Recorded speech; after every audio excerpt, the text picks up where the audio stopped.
Movies are one of our most favorite sources of entertainment. They make money, and sometimes they get what's called a sequel, where people want to see more of the story that's being told. And sometimes sequels turn into franchises, and sometimes some franchises don't know when to fucking stop. Hi, I'm Lyle Groniger, and welcome to So to Speak. I have here my co-host, Evan Mead. Yep, and we have our special guest today, Cody McDonald. Hey, I'm back from the 90s, and I'm here to do what my bread and butter of conversation is, and that's to bitch about movies, but also love them at the same time. Oh, yeah? Don't we all just love doing that? Yeah. What else are you going to do on a Saturday night? Not much. Yeah. So, what we're going to talk about tonight are a bunch of we've each picked a couple of franchises where we think they should have stopped at a certain point, but the franchises just kept going. The franchises didn't know when to quit. Should have left well enough alone. And because sometimes movies are great, like when they are just standalone, and sometimes sequels are completely unnecessary. I'm talking to you, Donnie Darko. Jesus Christ. That's a random, very bizarre choice. Well, because Donnie Darko had that sequel where it's all about his sister. Samantha. Oh, S. Darko? Yeah, I love Donnie Darko. I haven't seen S. Darko yet. Me neither, yeah. I feel like I should just get it out of the way, but it's like a waste of time. I don't know. Now, I just want to make something very clear to our listeners out there.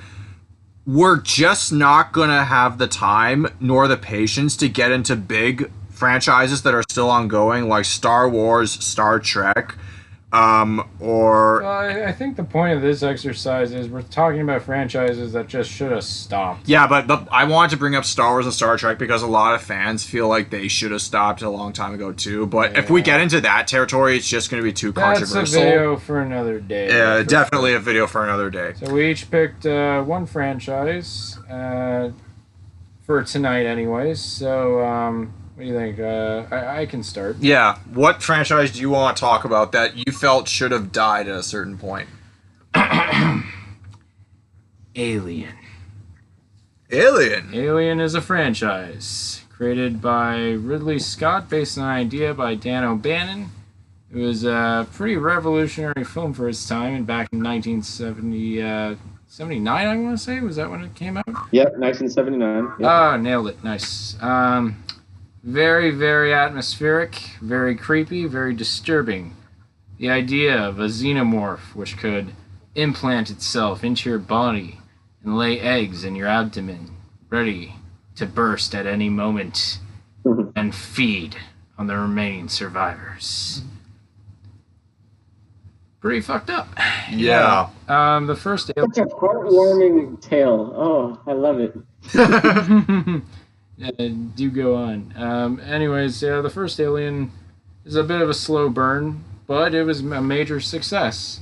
And then it went on to this big bombastic sequel directed by, should we call him a Canadian? Oh, he's Canadian, all right. Canadian James Cameron. I'm the king of the world! And I gotta say, like, some sequels go above and beyond, and I gotta say, Aliens is... on par, if not, I personally like it a little bit better, but some say it's one of the few sequels that is actually on par with the original. I gotta be with that. Within the past 2 years, I've actually seen both Alien and Aliens for the first time. I do think Aliens is slightly better, but the first Alien has a magnetic appeal to it. Like, it's one of those movies you just can't take your eyes away from the screen when you're watching it. The reason why I like Alien slightly more is that there's just a lot more going on. It's busier.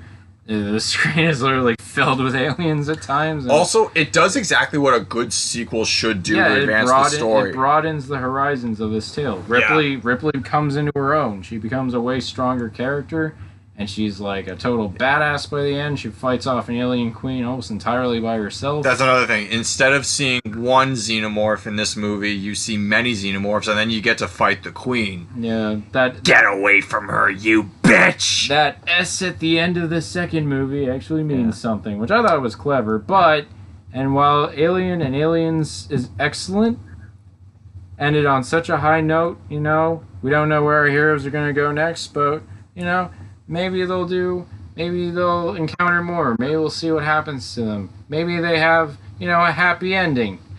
No! Because the next up is Alien 3. Yeah. Now, can we all agree that we feel like this franchise should have just been just these two films? You know, I'll get into that, but yes, I will say the series completely caps off after Aliens to me, because Alien 3 is a garbage fire. It's the first film directed by David Fincher. He was hot off the trail of some very nice commercials and some music videos. Producers dragged him in and got him involved in Alien 3, and it is a chaotic mess of a movie. No. Away with all the charm and awesomeness of the last two movies. Especially on chaotic mess of a movie is kind of an understatement when it comes to the pre-production of this movie. Yeah, you had some factoids to go into Alien 3 because say like the problem I have with Alien 3 is that it's not like it's just dreary. Like I don't enjoy watching it at all. Like I know the other movies like Alien is a horror film. I get you're not supposed to be like, oh, wow, wee, woo, wah. Look at this wacky alien. What a spectacle. No, I get it. It's an intense thrill ride. But with Alien 3, it's dreary. Ripley is like always in... She's at more risk of getting killed by the humans than the actual alien itself. And it's only one alien this time, so it feels like a step back. It does feel like a step back. In any new directions.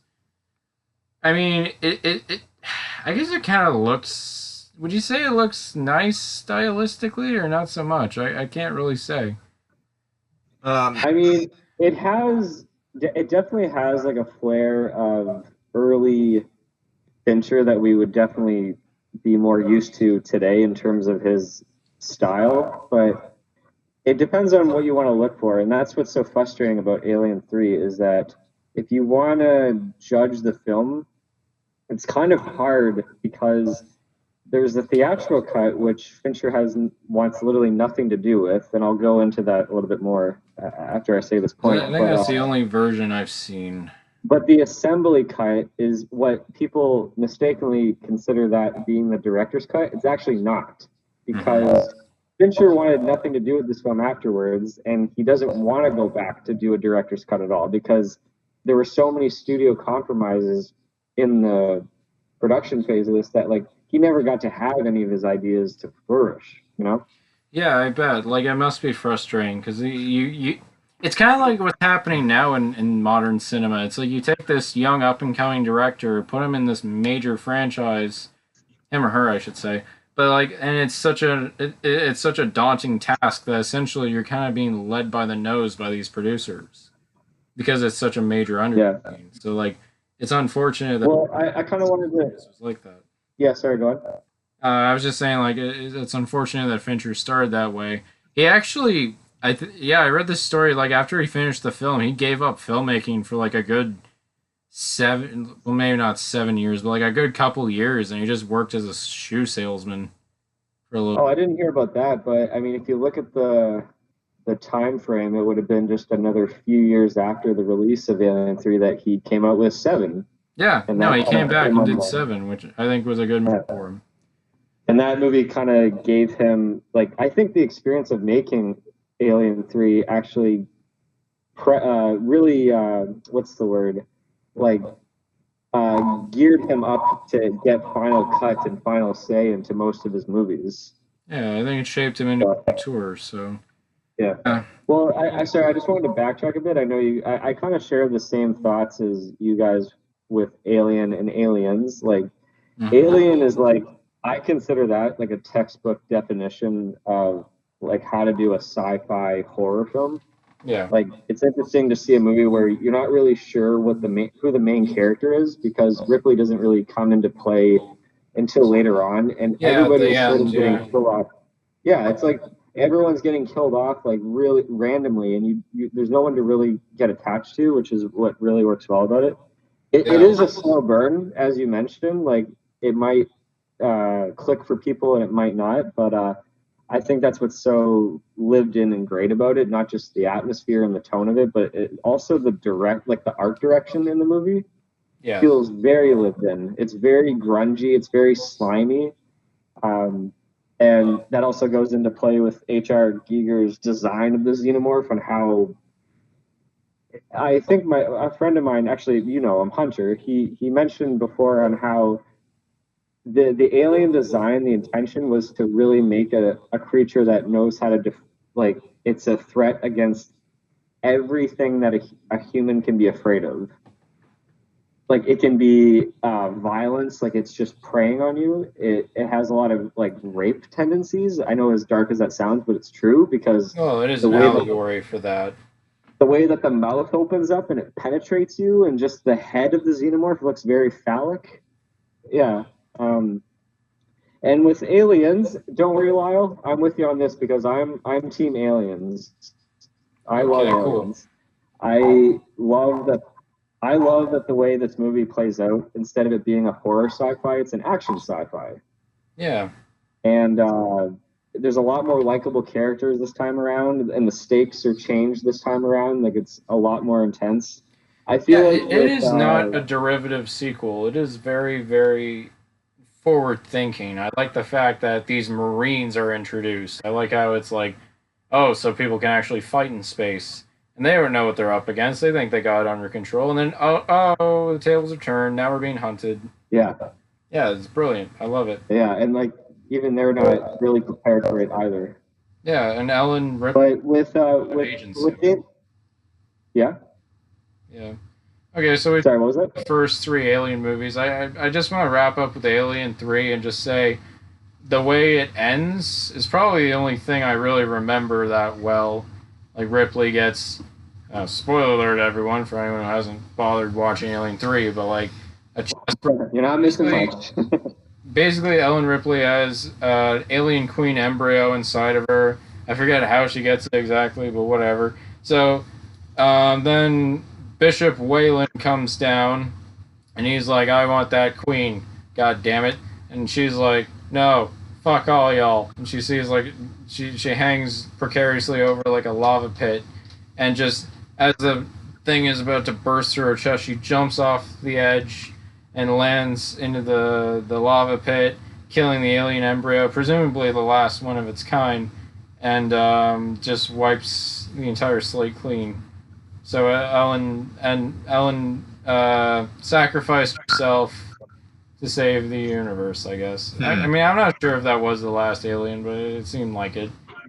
Now, Lyle, I have to ask you: do you actually know about like the process of this movie, like how meddled it was? I've heard stories. Yes.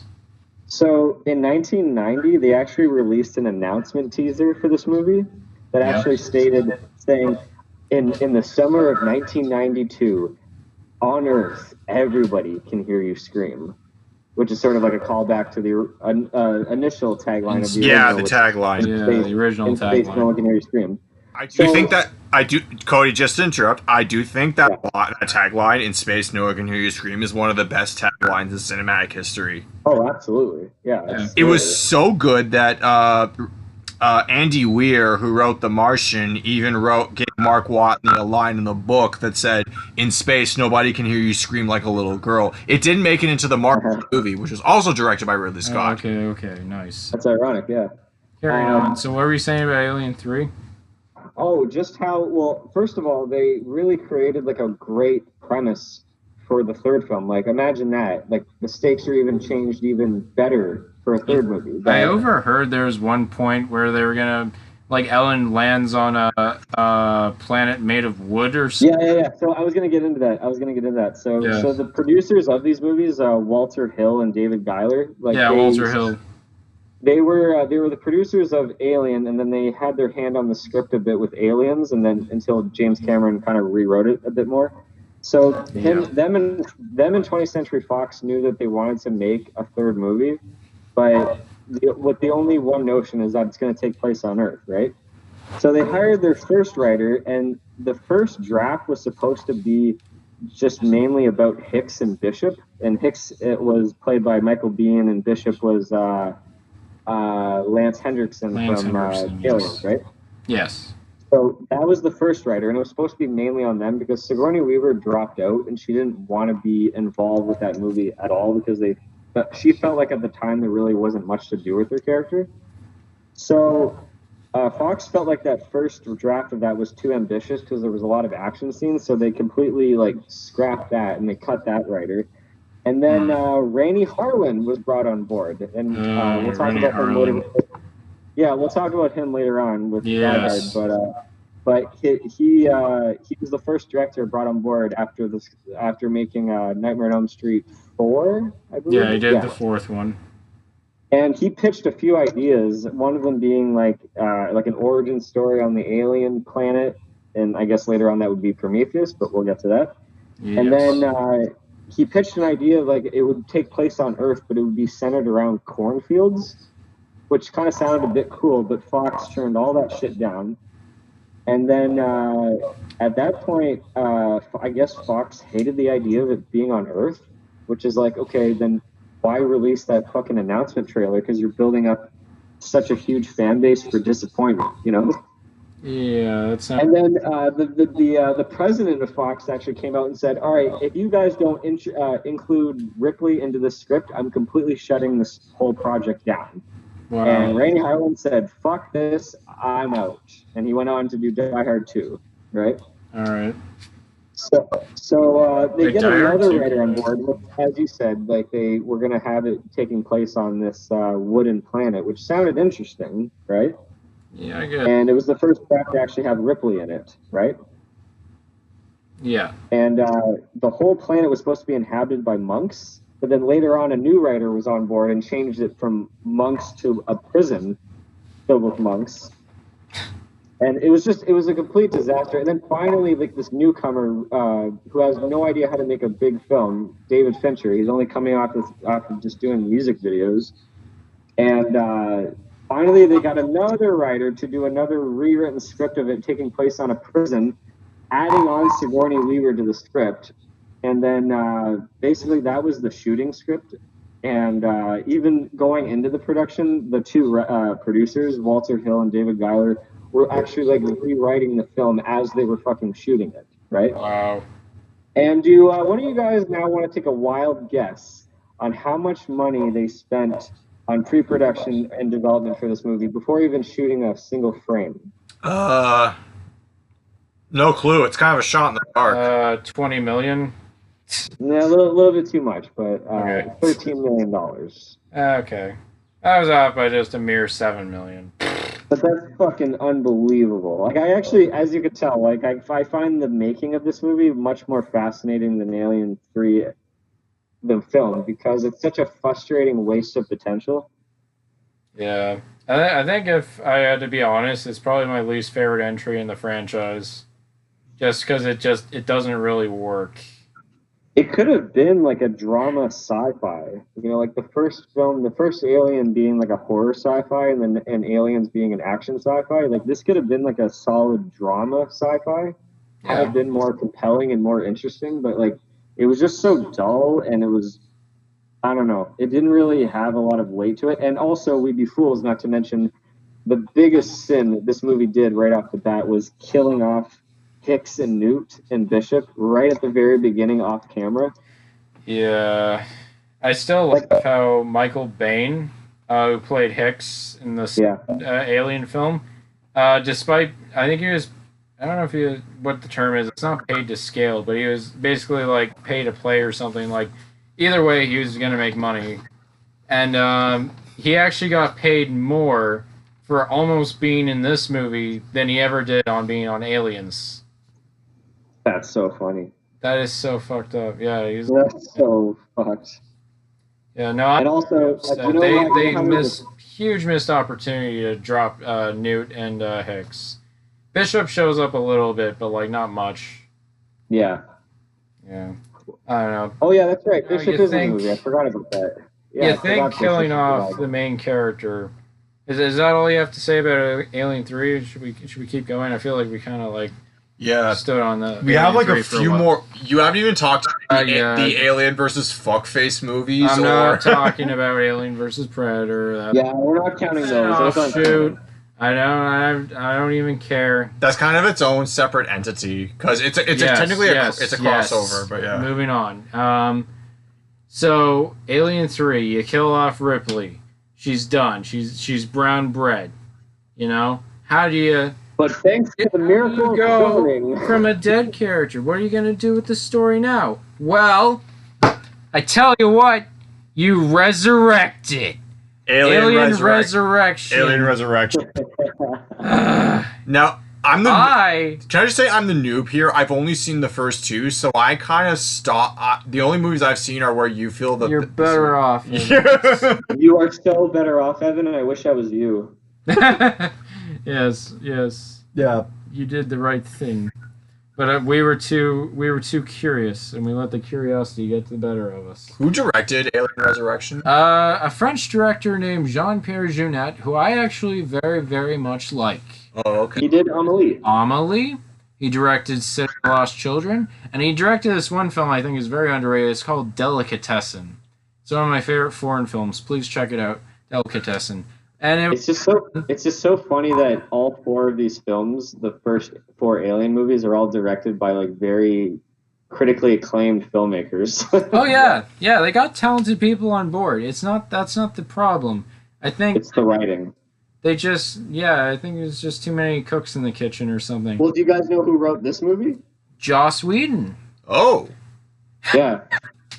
Cool. And you know what? And Joss Whedon has went on the record saying that like he wanted to make this movie a lot more kind of quippy and like his style of writing. Well, he does that for everything he fucking does. Yeah, well they completely shut that down and they just rewrote a lot of the dialogue, but you can tell like this is very early stages of Joss Whedon trying to write something very Firefly-ish. Yeah, it feels like a proto Firefly, to be honest. You have like a crew of like smugglers and Ripley and going around in a ship. You mean not Ripley? Oh yes, yes, test tube Ripley. Test tube Ripley. Fun Ripley. What, do they clone her? Kind of weird Ripley. Yeah, basically, someone found a sample of DNA of Ripley, cloned her. She still had the embryo of the queen from the third movie, but they removed it from her surgically. And I guess they just kept her clone around. So now, she's not really Ripley anymore. She's kind of like Ripley with some xenomorph traits, but not a xenomorph. She's just strong. And she has senses. She can kind of communicate with them. Oh, and she's very good at basketball. I feel like this movie teaches. I feel like this movie has a theme where like it actually comes up in the franchise I'm going to talk about next. If you give a character a good and satisfying death, like just keep them dead. You know? Yeah, exactly. No, just don't spock it. Sleeping dogs lie, for God's sakes.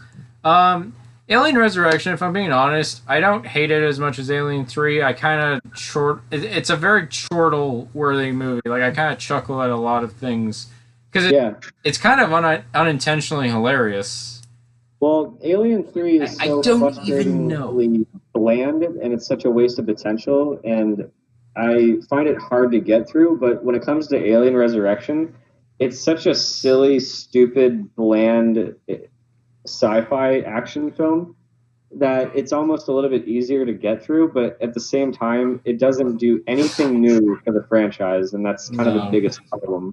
No, it is very I would not pass this off as a good movie, but it is a good time if you're drunk. That alien is so goofy looking in it. Yeah, oh yeah, the human xenomorph hybrid motherfucker. Yeah. It's so funny looking. Yeah, it's not that good. I like the cast though, like some of the people, like Winona Ryder and Ron Perlman, like them, they're okay, but like I'm not really fond of like the direction they took Ripley in. The only effective scene I think is when she finds herself in like that test tube room, and she sees all the failed clones, and she sees one that's like just clinging on to life, and it's just like, kill me, and she has to Oh yeah, I remember that scene, incinerate yeah. herself. Wow. That was a very, very twisty scene. I like that one, but like, I don't know. Yeah, it's not a great entry in the series. It's more of a guilty pleasure for me than anything. So Yeah. It did not resurrect the Alien franchise. It kind of just came and went. And then, Basically, yeah.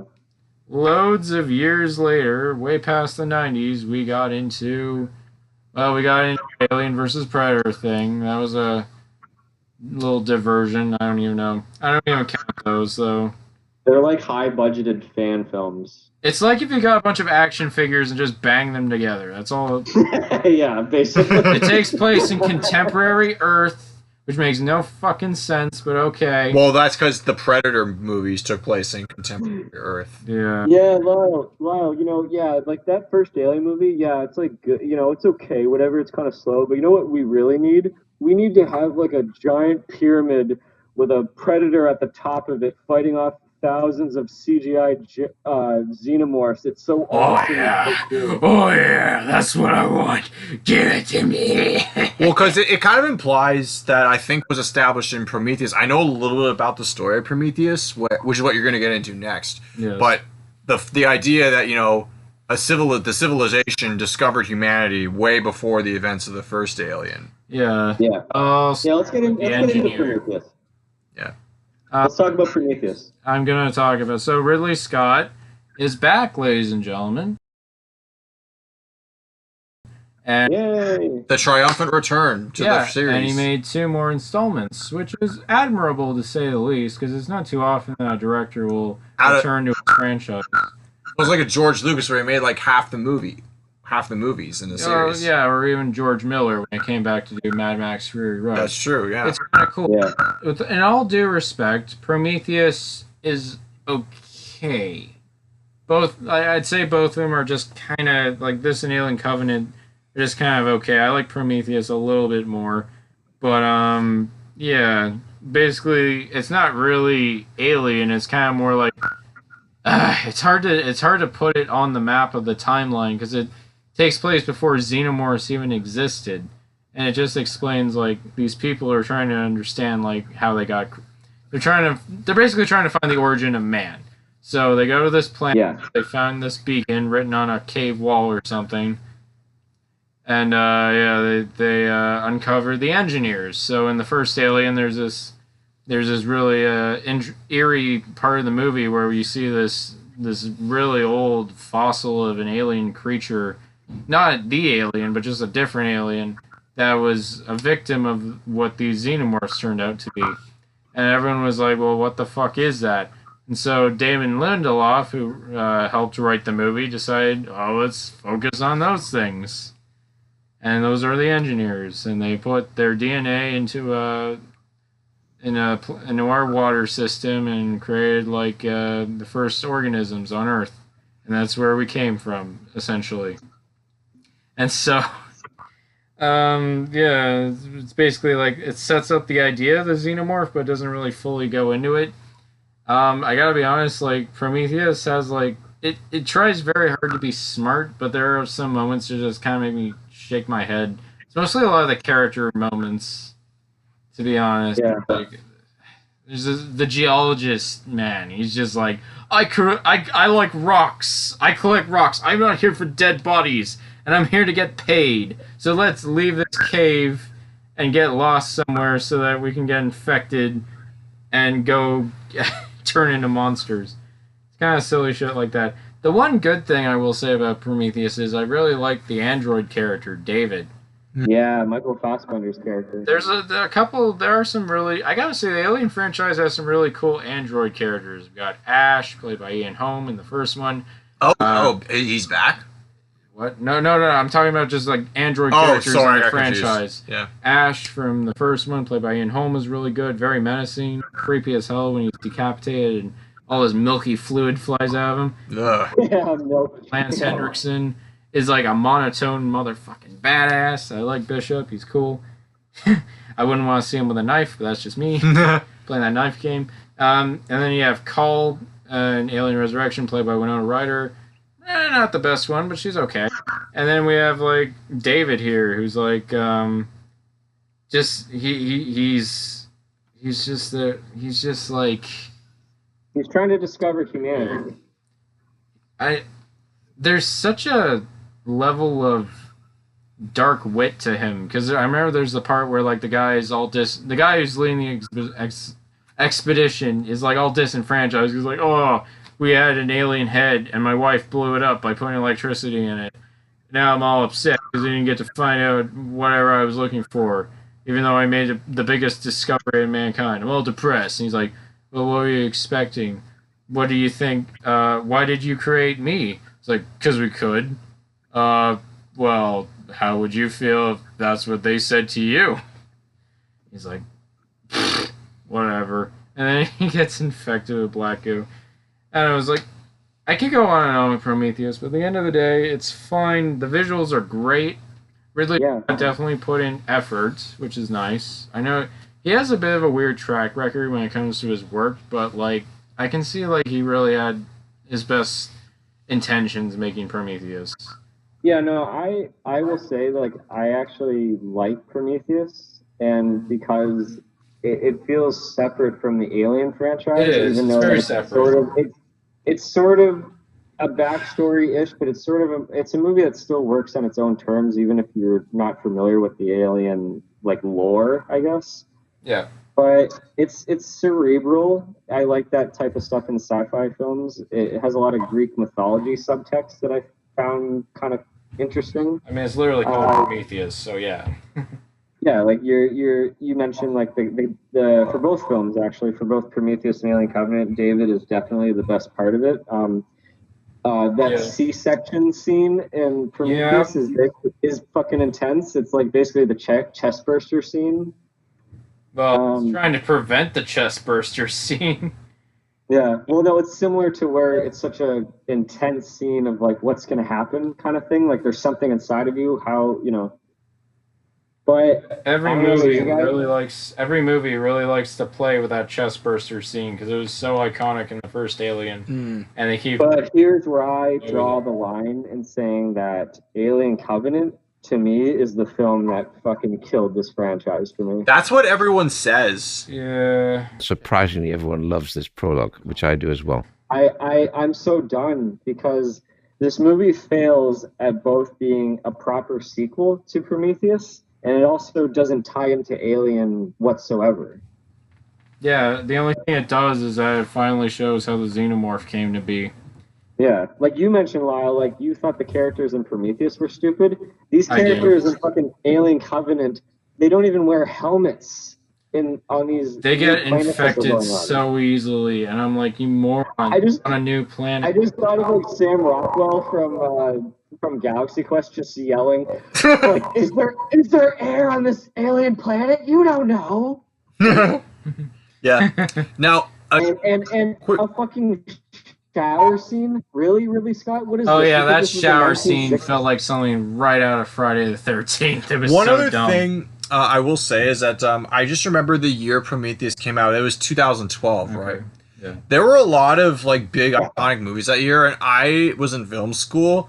A lot of my friends and classmates were really looking forward to Prometheus, and it got mixed reviews amongst them. Like some of them liked it, some of them hated it. It's very divisive. No one really loved it, but people hated it, but no one loved it. I mean, that's the thing. Yeah. Compared to Alien 3 and even Alien Resurrection, it is better. Yeah. It's just not up there with the first two Alien movies, and neither is Alien Covenant. And even though it does have a pretty good hook at the end, that's like, oh, what's going to happen next? It's like, I don't know. They're going to fight more aliens. People are going to die. Yeah. We're going to have even less answers than the last one. Yeah. Basically. And that's the thing. Like, I feel like these new movies are trying so hard to be like they're trying to be so profound and epic, but really it's like I'm just not all that attached to the characters that much.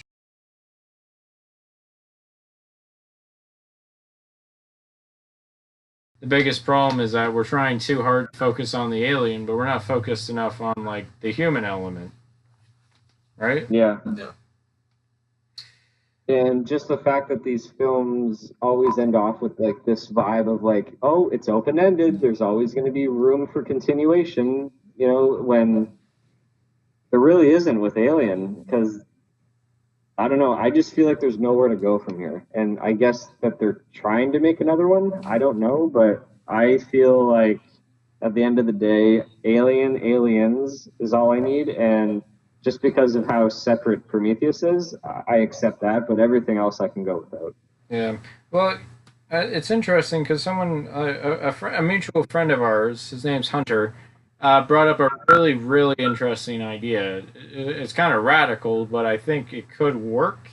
Where, much like the Halloween franchise, which went so off the rails that they rebooted it like I don't know how many times, but it's like they just cut out all the sequels and focused on the first one and continued from there. So if you could cut out all the bullshit and just continue off where Aliens took place, then you get like Michael Bain, who's not really doing anything right now. You get the actress Newt, who actually retired from acting shortly after Aliens, and maybe Sigourney Weaver could come back to in the reins as Ellen Ripley. And But they're much older. How would that work? maybe they got their sleep capsules or like Hey. vanished or something. I don't know. We'll figure it out. And by the way, Cody, in the franchise you're going to talk about, either in this part or the second part, there's a very serious problem with actors getting older. That's all I'm going to say. Oh, yes. I know We'll get to exactly that what you're later, but yeah. talking about.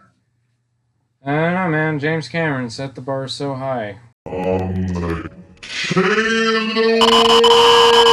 They just never really were able to get over that standard. Yeah. So that's my thoughts on the Alien franchise. Kind of puttered out. 6 movies, and it should have stopped after 2. That's not a good sign. No. But please, honestly, guys, do be like Evan. Don't be like us. Just stick with the Brewster. Exactly. Which is a theme we will see later. Trust me. Do you know what video you guys should YouTube after this podcast? Which one? Just type in David Fincher on the set of Alien 3. There's a shot of him literally sitting there just completely frustrated, and he's like, I'm surprised they even showed this in the Alien Quirthology, whatever it's called, for the Blu-ray. Oh yeah, I have that. He's literally sitting there just so stressed out, and then he noticed that there was like a boom mic right above him, and he grabbed it and he went, "Everyone at Fox are a bunch of fucking morons." Or something Well, like that. actually, okay, I got one last note to end on with Alien. I remember I bought this comic series. It was the Aliens Dark Horse Comics line. And I've heard of that. it continues with what happens with Aliens right afterwards. Like it focuses on a grown-up Newt and a disgruntled Hicks, and it actually doesn't really even touch on Ellen Ripley. We don't know what happens to her, and it's just like focusing on a new bend of like there's like a cult who wants to harvest the aliens because they think they're like the future evolution of humans. There's like this secret organization that's trying to like hunt down Newt and Hicks, like they're like this secret agent or something. And like Newt even like falls in love with an android. Like there were so many ideas that I liked in the comic that I'm like, okay, well you know what? I don't need this series. I'll just stick with this Dark Horse line of comics because like this is kind of what I've always thought should happen after Aliens. So yeah, I guess like if you just don't want to like go on with the series, just read those books because honestly they're actually pretty kick-ass. That's my note. I am done with Aliens. Someone just stop. Kill me. Okay. So, I feel kind of jealous because you picked one of the most iconic franchises in movie history. The franchises I'm picking they've kind of faded from relevance in today's pop culture, and whenever someone tries to bring them back, it just falls flat. But the first franchise I want to talk about is actually one that I had a lot of fun with when I was a teenager and when I was in elementary school. Pirates of the Caribbean. Now, they made 5 Pirates movies, and it started in 2003 with a little movie that a lot of us underestimated called The Curse of the Black Pearl. And and to think it was all based on some ride. Yeah, no, that's the cool thing. Like, how can an iconic ride at Disney World or Disneyland, sorry, become such a big, moneymaker on the big screen? But you'd be surprised.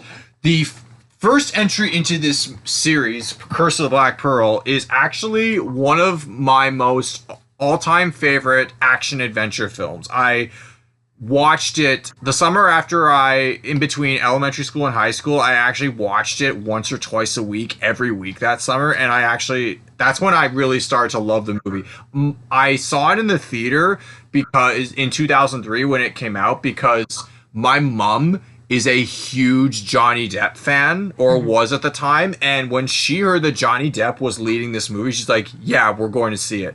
The movie, my favorite movie that summer was Finding Nemo, but Pirates of the Caribbean was also a really fun time. So the first time, I gotta be honest, I didn't really get the story. I had to watch it a few more times, but once I got the story, I actually had a lot of fun. It is essentially, the Curse of the Black Pearl is essentially, Johnny Depp plays Captain Jack Sparrow. Savvy. And he is a disgraced pirate captain, very emphasis on captain, who lost his ship and his pride, the Black Pearl, but through a series of nautical nonsense, not related to SpongeBob, he has to go. It's, by the way, this is an adventure, an epic adventure, but it's got its comedic moments. Would you say that Captain Jack Sparrow is the worst pirate you've ever heard of? But you have heard of him. Yeah. Yeah, no, that became a meme. I love it. So, lots of stuff from the first films became a meme. I'll get into. Oh, my favorite meme is actually when that guy went, "That's got to be the best pirate I've ever seen," and then Norrington went, "So it would seem." Yeah, and no. then it'll cut to like something like unremotely epic, set to like the score, the main theme of Pirates. It's pretty funny. So, so the Curse of the Black Pearl. So Captain Jack loses his ship to an old first mate who committed mutiny on him, Captain Barbossa. And Captain Barbossa, I think, is one of the best characters in this series. They build him up a lot more in the third one and in the fourth and fifth one in surprising ways. He's in the fifth one too. Oh yeah, he is in the fifth one. Full disclosure, I have not seen the fifth one. I'm gonna get into that, but so basically, the whole movie is about Jack getting this iconic pirate ship back, and he has to face Barbossa, and they have to break a curse that is caused by touching Aztec gold from a secret island that nobody can find except by those who already know where it is, Isla de Muerta. And along the way, he gets entangled with a blacksmith named Will Turner, played by Orlando Bloom. Legolas. Yeah, that's another thing I want to talk about. The casting of this movie was superb. Like, they had Johnny Depp and Jeffrey Rush were the two like seasoned actors, and they are the hero villain dynamic, and they are the two like iconic actors in this movie. But Orlando Bloom was just coming off of Lord of the Rings, so he was great as the B-lister. The other B-lister who was just coming into her own was Keira Knightley, who plays Elizabeth Swann.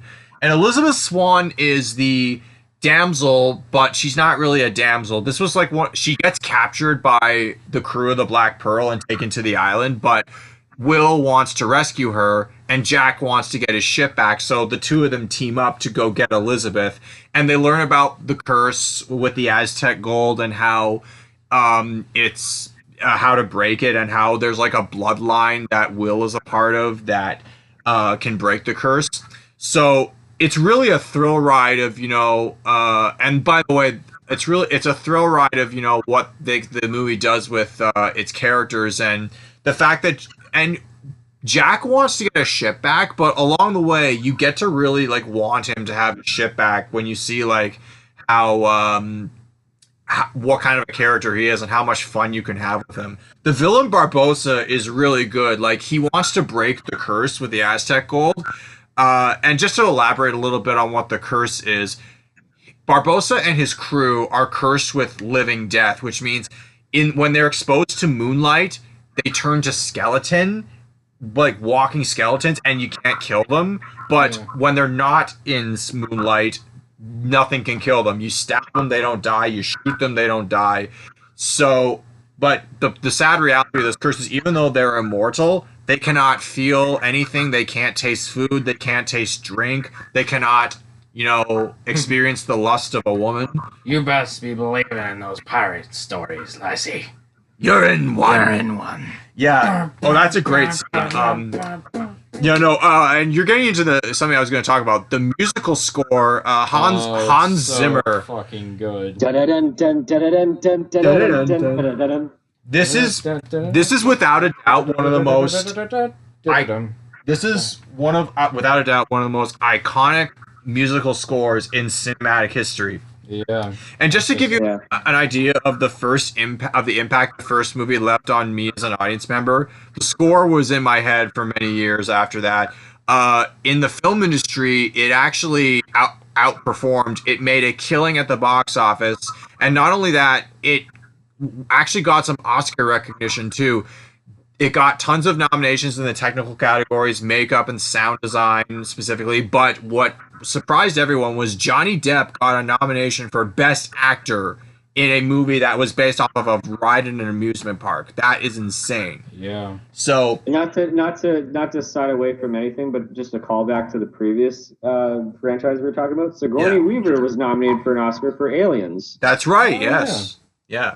So that's even rarer because it's a science fiction movie. Yeah, sci-fi films typically do not get that much Oscar. Sci-fi, horror, comedy. Yeah, no, those movies are underappreciated. But Oscars, give them the recognition they deserve. God damn it. Yeah, God bless The Shape of Water, though. Yes. But anyways, finally, back to Pirates. So. At I'm going to spoil it for all two of you who don't know the story. At the end of the first Pirates movie, Jack Sparrow defeats his rival Barbossa in a way that actually makes you really feel sorry for him. They break death. That's the part I love about Barbossa, is that like he just wants to break the curse and be able to feel something. And then when they defeat him, his final words is, "I feel cold." Yeah. He feels satisfied just on his deathbed, essentially, just to feel something, even though he's dying. Yeah. I think that's brilliant. That's very nice. Yeah. So we got enough into the plot. How do you feel about this installment? Do you feel like it's the strongest of the bunch? I actually feel it's the strongest of the bunch. However, I revisited the trilogy this past summer, and at first I thought, I feel like it should have stopped at this one.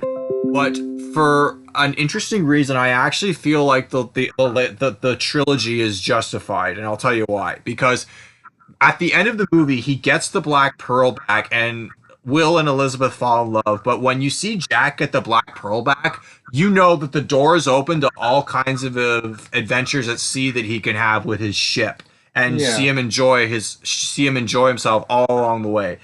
And I gotta be honest, the last shot of the movie is so satisfying when Jack just hugs the wheel. I'm not a nautical guy. Cody, do you know what's the name of the steering wheel that steers the ship? Does it have like a fancy term, like just the wheel? Yeah. When he's hugging the wheel and just caressing it, and then he orders the crew into position, and then he says, "Drink up, me hearties, yo ho!" Like, it's so satisfying. You really feel like this guy and this he achieved his goal, and it felt so amazing. Now, we had to wait another 3 years before another Pirates movie came on the scene. Dead Man's Chest was one of the most anticipated sequels that I in my lifetime walked into. Like, this was up there with the Star Wars prequels that I was going to see in the theaters at the time. So. Dead Man's Chest was a big fucking deal. I remember we went into it with a lot of optimism, my family and I, and I didn't really, I wouldn't love it the first time I saw it, but I did watch it multiple times, and it basically ups the ante from what was established in the first movie. Like, the first movie is all about pirates and mythical elements at sea, and a lot of the stuff that they explore in these movies is real myth from actual pirate lore that exists in real, like, and it actually incorporates real pirates that existed in real, like, history into the series. Jack Sparrow is by no means a real pirate that people have heard of. I wish. Yeah, we wish, but the second movie ups the ante in a lot of ways. So remember how I said a couple lines ago that Will and Elizabeth fall in love, but their wedding is tragically interrupted in the intro of Dead Man's Chest by this douchebag authoritarian dick who wants to use a capitalist trading company, the East India Company, which was a real trading industry at the time, back in the 1700s. Yeah. He wants to use that company to essentially seize all capitalist and industry in the world's oceans because it's part of the British Empire, and he's basically out for global domination, and Lord Beckett wants to control the sea through industry, and he feels that the only way he can do that is to get the compass that Jack Sparrow owns. And he arrests Will and Elizabeth for aiding and abetting a fugitive who was condemned to death by the crown. So as a result, Will has to go find Jack and basically tell him, hey, I need your compass because my freedom, my fiance's freedom and mine freedom depends on it. And then Jack's like, I'll give you the compass, but not until I'm done with it. And meanwhile, Jack and his crew are meandering about the ocean, and one night Jack gets an appearance from Bootstrap Bill Turner, played by Stellan Skarsgård, who is the presumed dead father of Will Turner. And Bill Turner is part of the crew of the legendary ship, the Flying Dutchman. And the Flying Dutchman is captained by one of the most iconic CGI characters and CGI villains in all of cinema, or at least in this decade, Davy Jones. You make a lot of declarative statements. Well, I mean, no, Davy Jones, because they used smoke. Gollum from the Lord of the Rings movies paved the way for a new generation of CGI characters because they used mocap on the actor Bill Nye to basically turn Davy Jones into a menacing and fearsome creature. Like, he is like he's half man. Yeah, he's played by Bill Nye. You can't even tell it's Bill Nye. Like Bill Nye the Science Guy? No. Oh, Bill Nye. Bill Nye. Oh, I think you said Bill Nye.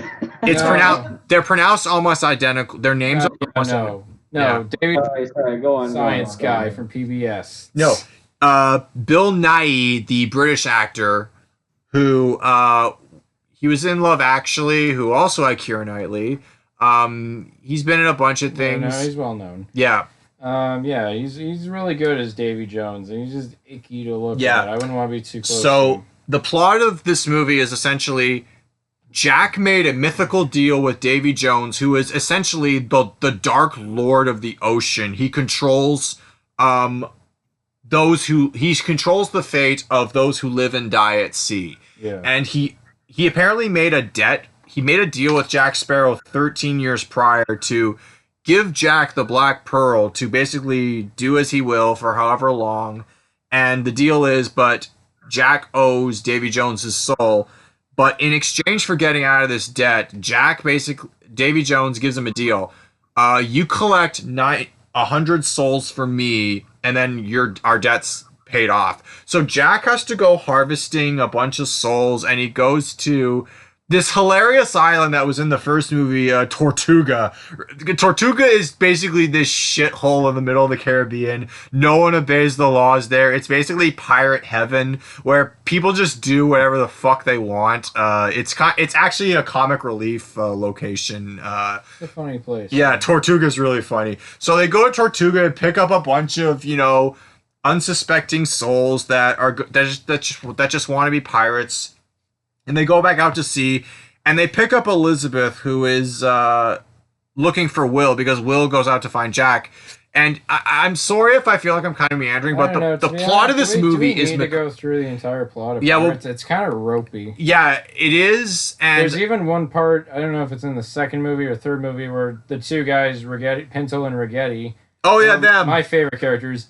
Who literally is like, what's going on now? And Rigetti literally breaks down every single character arc. He's kind of like every little motivation that's moving these characters along. He's like they're like Louise from Ant-Man. Yeah, well, yeah, the Rosencrantz and Guildenstern of this franchise, I would say. Pintel and Rigetti, those guys are hilarious. Those are my favorite characters, to be honest. They're I don't know the Rosencrantz, Guildenstern, Timon and Pumbaa of this series. Yeah, they're really funny. But what I'm saying is, do we have to go through the entire plot of these but movies? I can. But here's the thing: can we summarize it in like 2 sentences? I just thought I'd go into a little detail because you did it with the Aliens series, and but yeah. So basically, just a few. The point is, Jack owes Davy Jones a debt, and he screws over just about everyone in this movie to get out of the debt, and he screws over some wrong people. He screws over Will, and he screws over Elizabeth, but then Elizabeth screws him back, but in a very deceptive way. So Jack Sparrow winds up supposedly dead at the end of this movie, but you can't kill off a leading character like this. A giant octopus. Oh yeah, that's the other thing. The Kraken was an amazing CG experience too. The musical score that goes along with it. And this Kraken is horrifying. Like, this Kraken rips through ships. It's probably the best since Ray Harryhausen many years ago.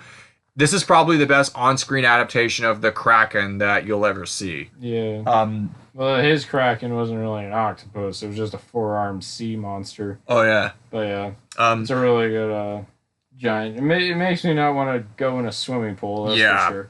So anyway, Jack Sparrow supposedly dies, and the movie Dead Man's Chest ends on a cliffhanger where they say if there's any possible thing we could have done to bring him back, and then this mythical character named Tia Dolma, played by this hot African American actress, Naomi Harris. Naomi Harris. Oh my god, yeah. It's so different from her other roles that that's like when she's kind of method acting, and I actually forget it's her. Yeah. But no, Naomi Harris plays a mythical character named Tia Dolma, and Tia Dolma says, if there was anything you could do to bring Wicked Jack back from the dead, would you do it? And they all say yes, because them and the audience just love Jack so much that we want to see him come back again. And they said, oh, but one more thing. If you're going to go to the land of the dead to get back Jack, you're going to need a captain that knows the waters there. And then in the last 5 seconds of Dead Man's Chest, so tell me, what's become of me ship? And he takes a bite out. Captain Barbossa is resurrected back to life. And then, he had after such a satisfying death, he comes back, and a lot of people had mixed feelings about Barbossa coming back. Well, it's cool because originally he was a villain, and now he's kind of turned to the hero side. Now we're segueing into Pirates of the Caribbean 3 at World's End, which came out less than a year after Dead Man's Chest. Oh man, if you're gonna summarize the plot to this movie, we're gonna be here all night. Okay, so I'm gonna be very quick. Because this movie's the only reason I'm saying is because this movie's 3 hours long. They wanted a Return of the King style sequel. Big epic finale, They wanted so many things happen in this movie, but I'm going to sum it up act by act. Act 1, they try to introduce a new character, the pirate captain from Singapore. I forget his name. He's played by Chow Yun-fat. Good actor. Sao Feng, Captain Sao Feng. He's not in the movie very much for such a big named actor, but anyway, so they get a ship from him to go to the land of the dead. They go to the land of the dead, and they spend the first act of the movie in the land of the dead, which is Davy Jones's locker, by the way. I fucking love the part where Johnny Depp or Captain Jack Sparrow, is stuck in like basically purgatory. Yeah, He's all by himself, and then when he's about to leave, he looks up and he sees his ship. And it's being carried by a bunch of sea crabs. And it's rocks that turn into crabs. Yeah, rocks that turn into crabs. The look on his fucking face is priceless. It's like one nostril in his face is kind of crooked and the other one's wide open. Yeah. It's such a what the fuck face. Yeah, no, like... this movie goes into really trippy territory. Like, I kind of like that, yeah. And the second and third acts? The second and third acts, they long story through a series of very complicated It's ropey and confusing. through a series I swear the pirate sequels just kept getting more and more confusing. But anyways, they get out of Davy Jones's locker, they come back to the land of the living, and they understand that, okay, we have to stop Lord Beckett from the East India Trading Company, who also controls the heart of Davy Jones and is using Davy Jones to basically slaughter pirates all over the ocean. Yep. So they have to stop these two entities, and the only way they can do that is to form an army of all the pirates from all over the world. So they gather in this cool place called Shipwreck Cove, actually have a council for all these pirate captains, which is actually a really funny scene. And Jack Sparrow's daddy shows up, played by none other than Keith Richards. Fucking Richards. And his intro scene is actually really funny because, as established in the first movie, I forgot to mention this, the pirates have something called the Code,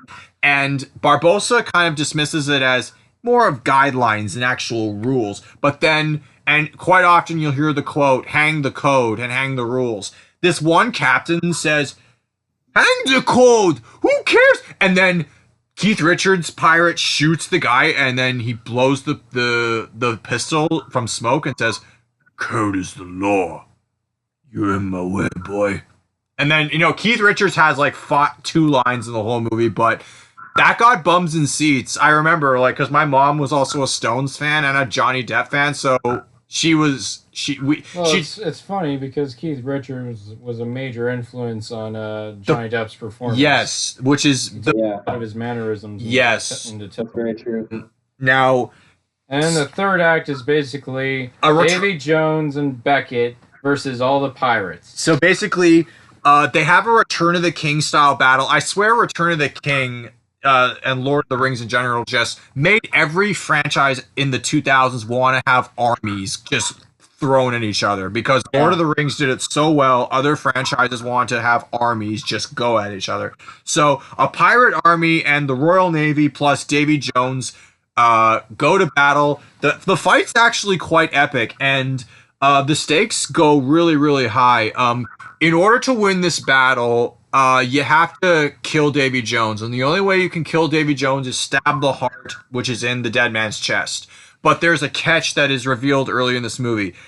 Whoever stabs the heart of Davy Jones has to take the place of Davy Jones as captain of the Flying Dutchman for all eternity. So, there's a big conflict in the movie between whether or not Will or Jack will stab the heart, because Jack made a promise that if Will stabs the heart of Davy Jones, his father, Bill, is free from all eternity from service on board the Dutchman. So it's really complicated, but ultimately what happens is, in the final fight, Jack has the option to stab the heart. And by the way, a character art for Jack is, if Jack stabs the heart, he'll have to stop being so narcissistic, because Jack is a very narcissistic character. Enjoyably so, though. He's got a lot of quirks and eccentricities. So for sure. Jack has to make a choice: stab the heart and kill Jones, or have Will stab the heart, and but Will loses the love of his life. Remember that.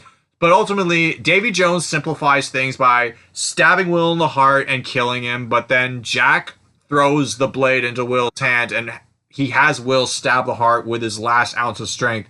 So Jones is killed, Will becomes the captain of the Flying Dutchman, and they basically pwn the Royal Navy. And then that's the end of the movie. Will is basically subjected to an eternity of servitude aboard the Flying Dutchman as its new captain, but, everyone on the ship is happy because apparently Jones fucked things up and was all cursed and shit, but now everyone on the ship is happy again. And then Jack goes back to doing piratey things, and that's going to be a trend for the remainder of the franchise. Yeah, it's kind of it ends on such a satisfying yet underwhelming note. It's such a complicated feeling, because I was happy with Will's ending and Elizabeth's ending, oddly enough, but I was underwhelmed with Jack's ending, because Jack goes back to doing just random piratey things. And I feel like that's where the series could have just ended, and I would have been fine with it. They kind of they told a really satisfying trilogy and they kind of left it where, Jack can go anywhere he wants because he's free. But 4 years later, in 2011, they had to resurrect this series with a new director, Rob Marshall, but the the Pirates trilogy was directed by Gore Verbinski and produced by Jerry Bruckheimer. But Jerry Bruckheimer produced all these films, but they changed directors after the trilogy. Rob Marshall, who directed Chicago and would later go on to direct Mary Poppins Returns for Disney and a few other films for Disney. He directed Pirates of the Caribbean 4 on Stranger Tides. Orlando Bloom and Keira Knightley did not come back for this one, but Johnny Depp and Jeffrey Rush did. So they had to get some new B-listers. And they also had to get a new villain, because Barbossa and Jack become allies. It's kind of like a love-hate relationship between the two of them, but Barbossa literally gets a line in with the Royal Navy, and there's also that kind of a complicated character arc with him. I have to be honest, I've only seen On Stranger Tides once, and I only remember... me too. I only remember a few things about it. I only saw it once in the theater. I never bothered to watch it again. But here's the thing. The cast was pretty interesting. They brought back Jeffrey Rush and Johnny, as I mentioned, but to get a new love interest for Jack Sparrow, they got Penelope Cruz as a pirate lady named Angelica. Now, Penelope Cruz was really hot and really feisty in this movie. I mean, she's a fiery Latina, so you get what you pay for. So, but her father is the villain, and her father is a real pirate legend, Blackbeard, and he's played by Ian McShane. I don't really... The whole conflict is they want to find the Fountain of Youth, and Jack and Blackbeard have a showdown over it, and they both die, and Ian McShane... No, Blackbeard has a zombified crew, and yeah, it's kind of a... It was an... I was underwhelmed. I was underwhelmed by this movie. I felt like it felt kind of directionless, even though there was a coherent story.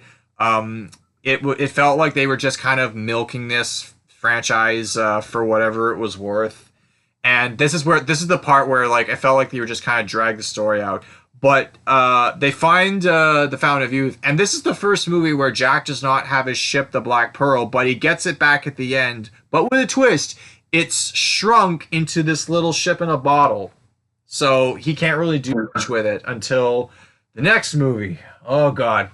I skipped this in the theater. Nothing about it. Even though I was a fan of the Pirates trilogy, I skipped this in the theater.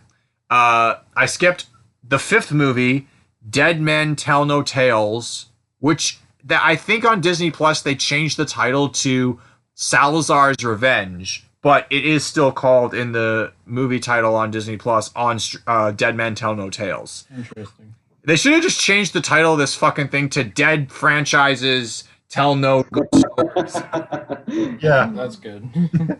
But the plot of this movie is... It feels regurgitated from Curse of the Black Pearl, I'm being honest. A younger Jack Sparrow in his heyday tricks Captain Salazar, who was like a captain in the Spanish Navy, into sailing into the Bermuda Triangle, which is all cursed. Salazar and his crew get cursed, but I don't care about this crew at all. It's not like with Curse of the Black Pearl, where you care about Barbossa and his crew, and you will actually want to see them break the curse and be human again. I don't care about this crew at all. They got a huge actor to play Salazar too, Javier Bardem. Yes. Javier Bardem. He's good. He says Jack Sparrow's name really funny. Jack Sparrow. And seriously? No, I literally watched this movie for the first time just so I could record this episode, and it's such a snooze fest. I just lost interest. God. I don't care about anything. I don't care that Jack Sparrow is losing. I don't care that Jack Sparrow is losing interest in his adventures. I don't care that his sidekicks are losing interest in his adventures. But they try to do something interesting. I thought it was funny, Evan. Like last night, I caught you watching the movie, and you were just slumped. I fucking was. Asleep. I had You fell to. asleep. I had to watch the second half of it this morning just so I could be ready for this show. Yeah. Now, Evan, What's up? Evan, I just wanted to say it's interesting that you're saying you don't care about absolutely anything that's happening in this movie, because I've just been building and building and building up to saying this, that like I don't give a fuck about any of these sequels. I couldn't care less about anything, because all these pirate sequels just get so much more heavy-handed with their plots that it's hard to follow sometimes. And it just basically, by the time we get to the fourth movie, what's it called again? On Stranger Tides. On Stranger Tides. That's a joke. You can't even remember the titles of these movies. Yeah, they're all the same. But that movie should just literally be called The Jack Sparrow Show, because that's all it is. Yeah. That's all these movies become, is just he's the focus, and there's no other interesting characters that are memorable that come out later on. Yeah. Yeah. But this is apparently where the studio and its A-lister called it quits, because Disney has no plans to make a Pirate 6, and apparently Johnny Depp no longer wants to play the character. He quit the franchise after the reception of Dead Men Tell No Tales, because apparently it underperformed at the box office and it didn't get good critical reviews. It was the first movie in the series to flop, and it took 5 of them. Well, no, so here's a question for everyone. Yeah. At what movie did you feel like this was the end of the franchise? When should it have stopped? The problem when should it stop? with this question I have is, I would like to say it should have stopped at the first one, but I agree. After the first one, you never would have, gotten the satisfaction of seeing Jack go on all these adventures. So I would be a little more generous, and on a good day, I would be a little more generous and say it should have stopped after 3. And I feel like I have to say 3, because if it stopped after 2, that means a cliffhanger ending, and audiences hate cliffhangers where it has to segue. So generous me wants to say it should have stopped after the trilogy, but the filmmaker part of me wants to say it should have stopped after the first one. Well, that's I agree. It's not a great trilogy, but at least it's a purposeful trilogy. Yeah. They build these characters up in the scenarios, and it all pays off in the end in the third one. Yeah. Maybe the mixed results, but I would say it is a 3-part story. Yeah. But everything after feels so redundant and unnecessary that I would say yes, I would stick with the first one. It is the best one of the entire franchise. But, the first 3 are at least, tied together. Yeah. More or less. And one last thing I do want to say, in the 5th movie, they actually tried to resurrect a story arc with Will Turner. Oh yeah, Will comes back. In the 5th movie, they actually tried to retcon the ending of At World's End, which felt really insulting to me, because he becomes captain of the Flying Dutchman and everything's hunky-dory, but then Will Turner's son grows up, goes to find his father at sea, and it turns out, oh shit, the Dutchman is cursed and I'm cursed for some fucking reason. And the only way I can break this curse is a trident, which Aquaman would do much better in his movie a year later, but that's another story. So that's another franchise. We already talked about the DCEU in our episode. I will say with the sequels, like Dead Man's Chest, it had a few fun action scenes. Oh, for sure. Like the three-way sword fight on the water wheel. I love that scene. Yeah, the ending where they're on the water wheel, and earlier in the movie where Jack Sparrow's tied to that bamboo stick and he's trying to free and all that, and the fruit are attached to it. It's a lot of fun stuff. It's just I forget a lot of the details in that movie, but when it came to At World's End, I was just I felt like I went from recess to math class. That's a great analogy because I like that. you also have to remember they had this map that was like a circular map that it was like a puzzle, like they had to like navigate themselves like this way and that with this stupid map, and I'm like, this is not interesting, this is boring, it's making me think. I feel like I'm in school having to solve a math question. So you are right, Cody. I didn't get the impression that I was in school when watching the first two. Yeah, because the first one's such a fun, simple adventure film, and I'm a big fan of. Well, not I wouldn't say I'm a big fan of Gore Verbinski, but I really like his style sometimes, where he has like a child sensibility to his films, like Rango and Mouse Hunt. Yeah.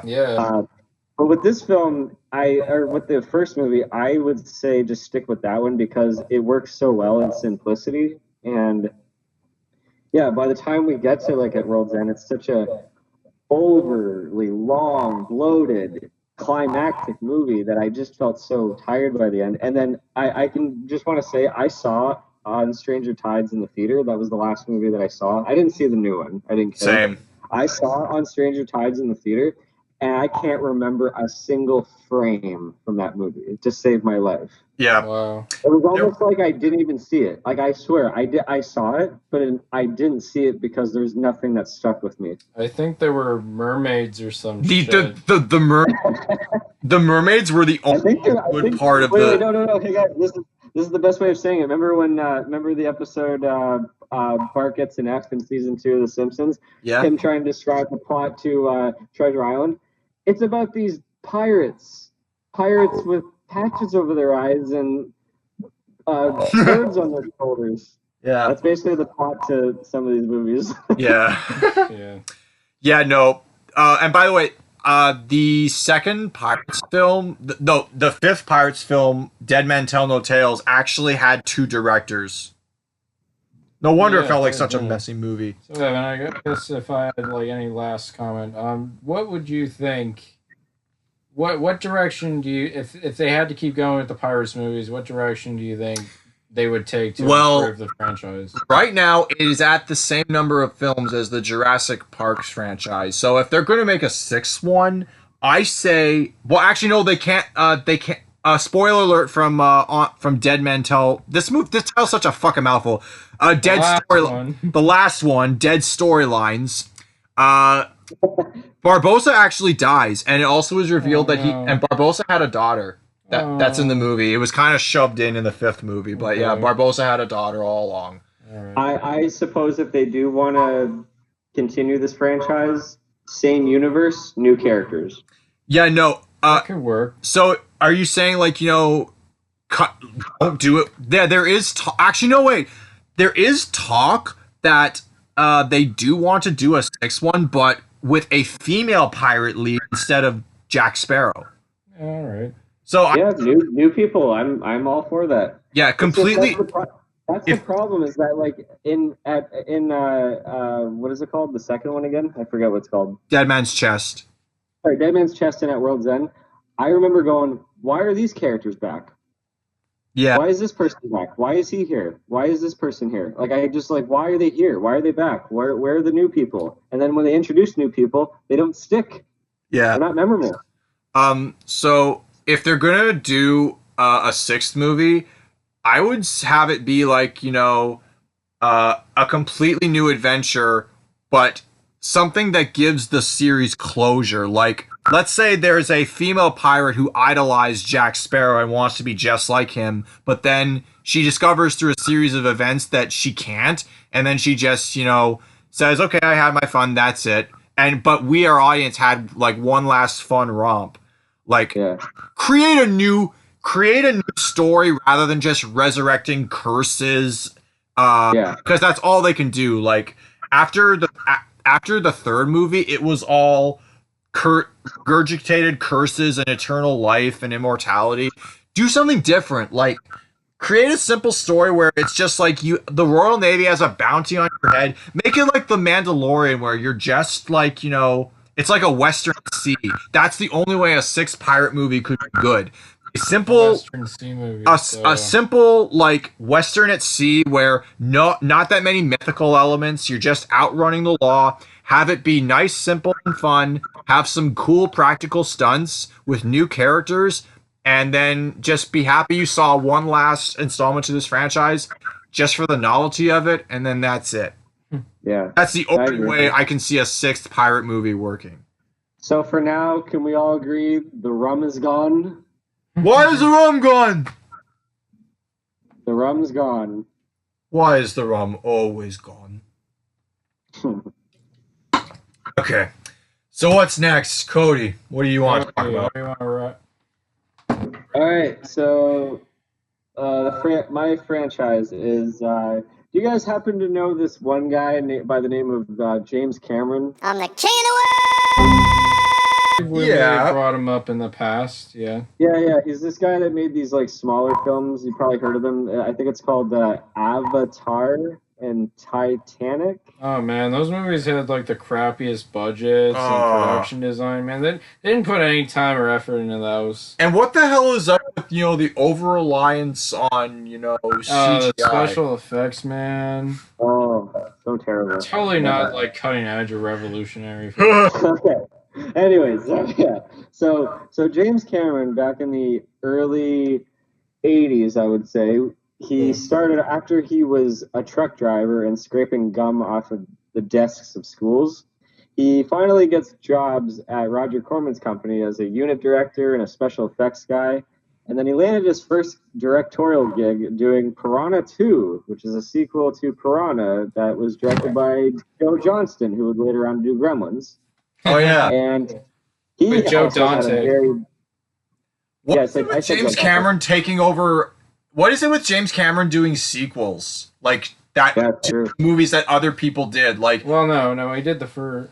He did the second Alien. He did the second Piranha. Yeah. The second Terminator, which he developed.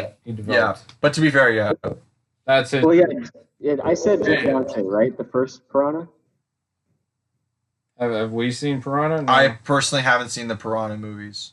Okay, well, that doesn't matter. But okay, so he had a really stressful time making Piranha 2 because they were very under budgets, and he was also trying to go over budget because he was, very ambitious because that's who he is, right? Yeah. And most of the crew he was working with didn't even speak English. Like, it was a very frustrating time for him.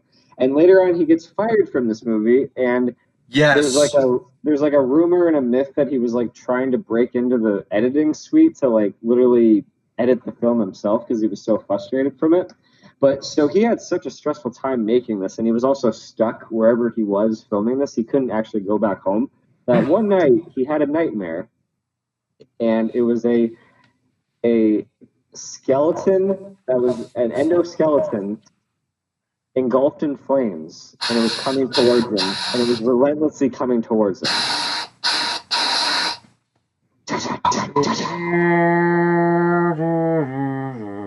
Yeah, and then the next morning he drew that photo of that endoskeleton, and there, behold, is the Terminator. Yeah. So, the Terminator is a 1984 film directed by James Cameron, and it is about in the near future of 2029, so we're almost there. Oh, man. The entire world is in a post-apocalyptic world after Skynet, which is a cyber. I don't even know how to describe it really. It's an artificial intelligence. A cyber, like a processing computer that learned how to adapt and fight against humans. Basically destroys the entire world, and there's only like a few survivors left of it, and they go to war with these machines known as the Terminators. Yeah. And one man leads the resistance, the humans, to victory, and his name is John Connor. But the Terminators have a plan on sending one of their machines back to the year 1984 to kill the mother of John Connor, Sarah Connor, played by Linda Hamilton. Yes. And the humans send back one of their soldiers, Kyle Reese, played by Michael Biehn. And again. And the Terminator that's sent back to killed Sarah Connor is played by Arnold Schwarzenegger. Arnold! And basically, it's asshole. only, I'm just going to say it's only a question of who's going to reach her first. That's all I'll say. I'll keep it simple.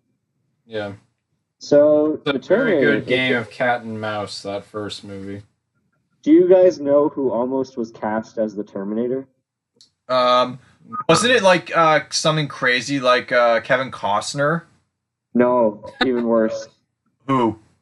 O.J. Simpson. What? Oh, man. Oh god. Isn't that fucked? Oh my god.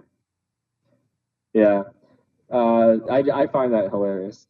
So yeah, it's funny when you look at the first Alien and you look at the first Terminator. They're both essentially a horror sci-fi. Yeah. Yeah. There's more Because horror. like the first Terminator functions like a slasher film where the Terminator's hunting down Sarah Connor, but at first he's going through the phone book at every other Sarah Connor that's in the listings, and it's literally just going literally door to door to these Sarah Connors and just gunning them down with no emotion, right? Yeah. Yeah. And Machine. yeah, no, it's a very solid written movie. Like James Cameron knew how to like be very inventive with a lot of special effects in the movie at the time. There's a few shots that are a bit outdated. Where you can tell Arnold's like a puppet or something. Yeah, even though it was Stan Winston involved with his special effects, there's a few things in it that don't quite hold up, but it's still for its time. It's very ambitious and it's a very unique film. And speaking of Stan Winston, he's also a special effects supervisor on the other franchise you're going to do in part 2. Yes. It's good you said that. Yeah. So it's funny. As cable became like a really big thing in the 80s, and also home video rental became a huge thing. The Terminator became a bigger hit when that came about afterwards, because it was in theaters, and I think it was a modest hit at the time. But of course, Hollywood does what it does best, and they want to make a sequel. So Yep. you're like, oh, okay, how do we do a sequel? Well, But Cody, this sequel is one of the best sequels ever made to any movie. yeah, well, I was going to get to that. Yeah. So the true talent of James Cameron, which actually gets me excited for the second Avatar, is that he does really well at building off of material. He really does. It's a talent that a lot of people seem to underestimate. Yeah. Yeah, like he can take something and go, okay, how do I make that more emotional, more action packed, just a little bit more, oomph to it. Broaden the horizon. Yeah. Yeah. So in the year 1991, we are released with a fantastic landmark of an action film known as Terminator 2: Judgment Day. Yeah. Hands down, one of the best sequels ever made. I personally think it is by far way better than the first. Oh yeah. Yeah. Even though I love the first movie, this is probably the best action film I've ever seen. Yeah. I would agree with that. Yeah. Yeah, like Brad Fidel. Well, he did the score for the first movie, but his score for the second movie is so good. Like, just watch it again. It's very metallic. It's very tragic. It's very hopeful. It's so emotional. And just again, like the amazing character development in this movie, because essentially it functions plot wise the exact same as the first movie. Where again, it's a Terminator going back in time, and it's another. But then there's a Protector coming back in time to target John Connor. But it's only a question of who's going to reach him first, right? Mm-hmm. It is. So John Connor, and one thing I want to point out is that a lot of people get confused about the timeline of this movie. Is that yes, it was released in 1991, but it actually takes place in 1997. Oh, so it's the not too distant future then. Right. Yeah. So because the first movie it takes place and it was released in '84, but a lot of people get it confused. It's actually '97 it takes place in, but '91 it was released. Oh. So John Connor, the at the end of the first movie, like Sarah survives and lives on, is gonna raise John Connor the way that he is. But James Cameron comes back with a sequel like, hey, what if there's a way we can stop Judgment Day from happening? And Judgment Day is the day that the bombs fall and the machines take over the world. Yeah. Yeah. So this movie follows Arnold is back, but this time with a very clever twist. He's the protector of John Connor. Yeah. And the antagonist, who is hands down one of the best antagonists in any film ever, So good. Yeah. is the T-1000, played by Robert Patrick, who is a liquid metal Terminator. That is such a unique concept. Liquid metal. Like I just always picture like if I would touch that, what would it feel like? You know, like it's so cool. And yeah, he can ship shape into like people. He can make knives out of his hands. He can morph down to the floor basically to camouflage. He can walk through certain things like not walls but like bars, and all that. And what's really fascinating, like I said, it functions the same way as the first movie, but it's more action packed and it's a lot more emotional. And the Terminator has a really nice arc in the movie of learning, of just gaining humanity, and the dynamic between him and John Connor. Just because John Connor is a very like juvenile kid, he swears a lot, he's stealing a lot of people. He has a lot of attitude and a lot of angst to him. But he kind of matures a little bit throughout the story and helps the Terminator regain a little bit of humanity. And it's very sweet and also, what I find so fascinating about the dynamic between the two Terminators, between the T-800 and the T-1000, is that Robert Patrick blends in with humanity like a real police officer, but he is an authority figure. He's a machine, but he blends in like a real human. In the first Terminator, Arnold feels like a robot when you see him walking around very jerky and like wearing the sunglasses, even though like he has like a full-on skin over his exoskeleton. Kind of feels robotic. Well, but that's the thing about the T-1000. It's an improved model. Exactly. So, Skynet was getting smarter and finding better ways to create the perfect assassin. That's what T-1000 so fascinating to me. Lyle, you said the perfect point that I wanted to get to eventually, and it's not that James Cameron was trying to say, oh, we need to come up with a cool and better, awesome looking Terminator. It's like, no, we need to come up with a character that has like a bigger threat on our main characters, and also to show that in the future, Skynet is going to advance even more than just making robotic Terminators. So it's like we really need to stop Judgment Day from happening. Like, it's so brilliant. It's so nuanced as well. Yeah. And here's where I say that at the end, when they destroy Cyberdyne Systems that was run by Miles Dyson, played by Joe Morton, they get any remaining things that they can get from, like, if they have to continue any sort of Terminator or Skynet or Cyberdyne things, they get rid of it. They throw it in the smulch, and the Terminator sacrifices himself in a very beautiful scene. And that to me was the end of it. And even James Cameron said that there's no way we could really continue this. Until here we go. Okay, I need to calm down because I might rant. Cody, don't you realize something that even James Cameron didn't know? Judgment Day is inevitable. Oh fuck! Now you're really. If you don't like it, you can talk to the hands. You're pushing my buttons, Lyle. Oh my god! Pushing your buttons real good. Yes. So after the rights of the Terminator were sent off to, I believe it was Marco Cruiser, who was the producer of the first two films, or no, I think it was just T2. Inquired the rights to Warner Brothers. I assume, I can't really remember the actual way that went, but basically they wanted to see if there was potential for a Terminator 3. So are you guys ready for what the plot of Terminator 3 Rise of the Machines is? Are you ready for this? I've seen it. I've seen parts of it, quite honestly. It's very. Are you ready for the most original Terminator story ever? Hit me, Cody? Hit me. Arnold goes back in time to protect John Connor when another Terminator is sent back in time to kill him. Wow, that's again? so original. Oh. Amazing. Here's what's not amazing. The whole fucking movie. Oh god. Because I'm not kidding, guys. I'm not kidding. It is literally beat for beat Terminator 2, but it feels so watered down. It is very watered down.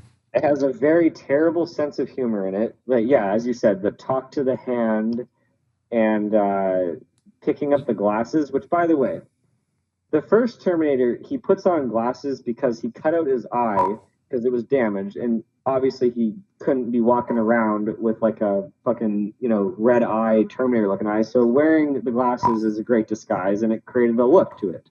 Yeah. In Terminator 2, he wore the glasses because he stole the bike and the clothes of all those guys in that biker bar, and that one guy was threatening, like, you better not, you better come off that bike, buddy, before I put you down.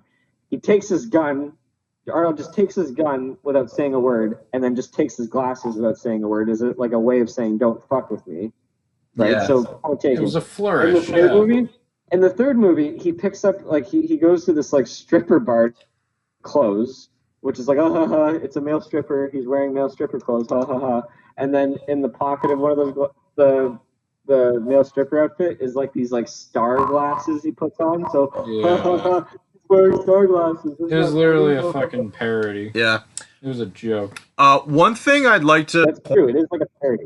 One thing I'd like to point out is about Terminator 2 a point you missed. Like, you remember how, so you said that the plot of the second movie feels recycled in the third movie. I'd like to point out that in the second movie, Edward Furlong plays a young John Connor, but interesting production note, at the time, Edward Furlong was going through puberty, so his voice does change noticeably from scene to scene. It cracks a lot, yeah. Yeah, it cracks a lot in the movie. Yeah. And it's one of the most, it was actually one of the biggest technical criticisms of the movie, like the fact that Edward Furlong was going through puberty. It kind of suits his character, though, because he's always like exasperated at the time.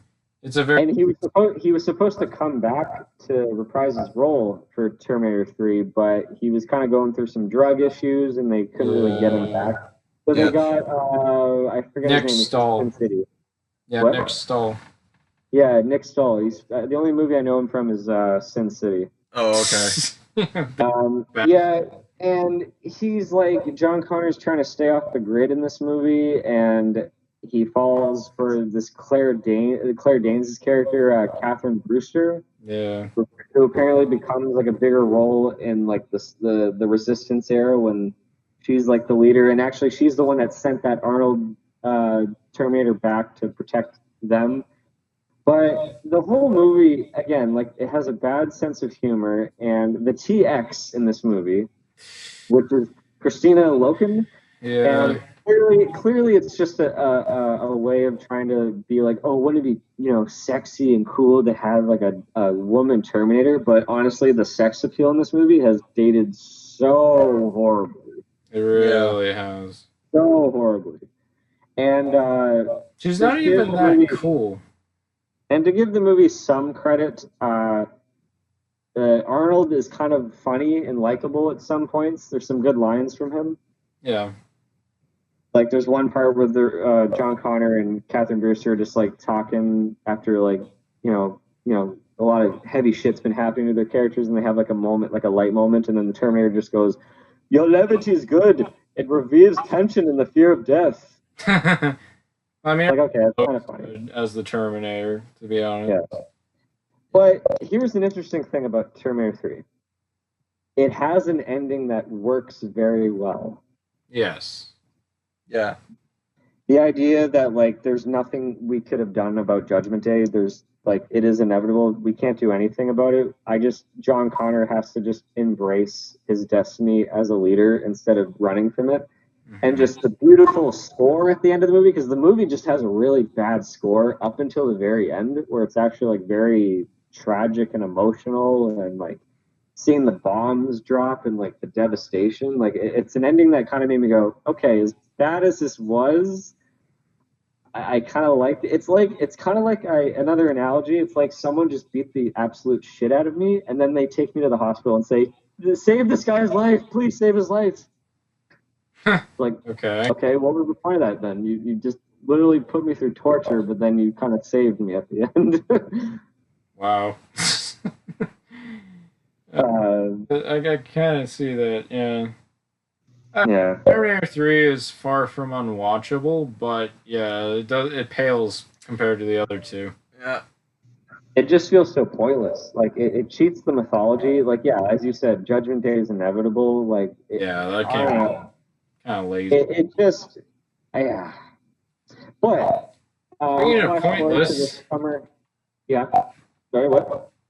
Sorry. Have you spoke your piece about Rise of the Machines?